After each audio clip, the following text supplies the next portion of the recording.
Il y a déjà des gens qui me demandent ouais, vous êtes youtubeur, tout, vous avez une chaîne, tout. Je fais ouais, j'ai une chaîne. T'as combien d'abonnés? Bah, j'en ai 700. Il fait ah, ok.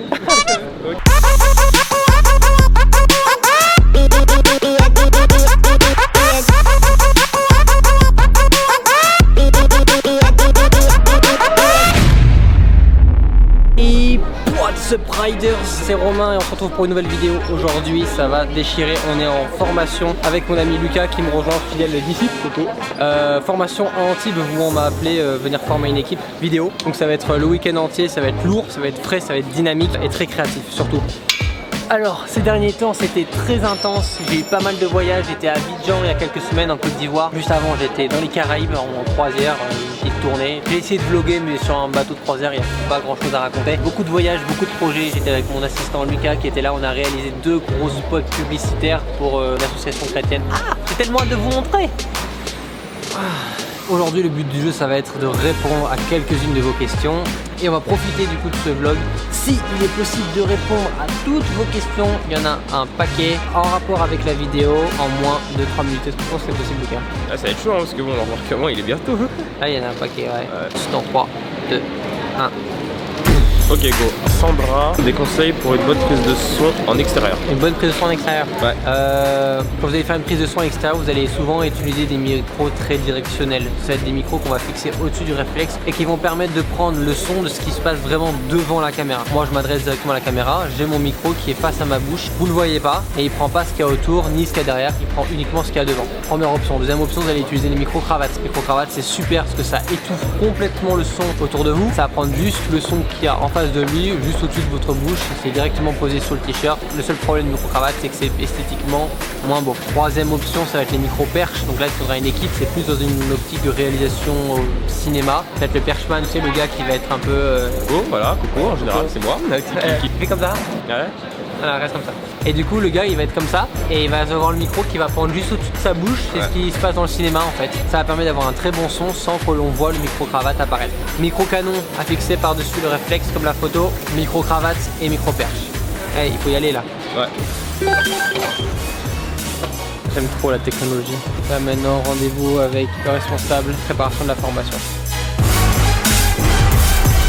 Une question de Victor qui vous demande quelle est ta plus grosse difficulté entre la photo et la vidéo. Ma plus grosse difficulté en photo et vidéo, c'est le fait de devoir enchaîner les jours de tournage, façon de renouveler sa créativité un peu à chaque fois. Quand tu enchaînes, tu as besoin d'avoir une nouvelle source d'inspiration.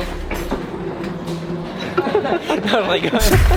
Pour moi, que la flemme aussi. Quand on filme des projets, c'est bien beau, mais après, il faut avoir envie de se poser, faire le montage. Inspiration, créativité.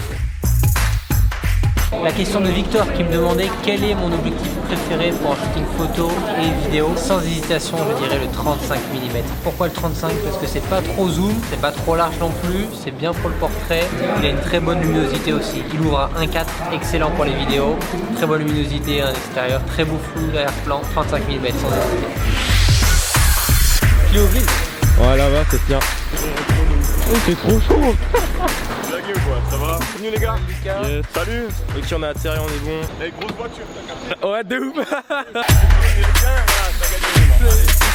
Début de journée, on profite de ce magnifique paysage. Début de la formation aujourd'hui là. Regardez un peu la vue de dingue là.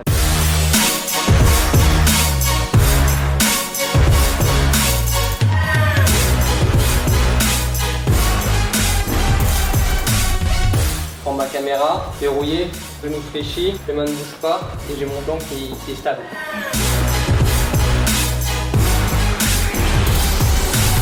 Romain, on a une question de Ephraim qui nous demande comment filmer de nuit avec peu de matos. En fait, vous n'avez pas trop le choix, je pense, quand vous filmez de nuit. Enfin, moi, ce que j'ai, c'est que j'utilise soit des objectifs avec une bonne luminosité, un 8, un 4, soit de l'éclairage. Tout simplement. Quelques possibilités en éclairage, vous avez les petits panneaux LED. Tu connais Lucas les petits panneaux LED que tu fixes au-dessus de l'appareil photo. J'ai mon portable, imaginez mon portable c'est ma source de lumière. Pour éviter que je le fixe mon portable par exemple au-dessus de l'appareil photo et que ça m'éclaire, ça va faire une tête un peu blanche, un peu trop blafarde. On va réorienter la lumière pour éviter de faire c'est comme si je filmais Lucas là et on envoyait sa grosse tête juste comme ça. Ça fait un peu moche. Première option, vous achetez de l'éclairage sur Amazon, le lien est dans la description. Deuxième option, vous achetez un objectif qui ouvre, donc avec un grand diaphragme. Plus vous ouvrez, plus vous avez de la lumière. C'est bon, Ephraim Ephraim sera content. J'espère Ephraim que est content. c'est bon. Et voilà, voyage qui s'achève, fatigué, bonne expérience. Et demain départ pour le Canada, Montréal.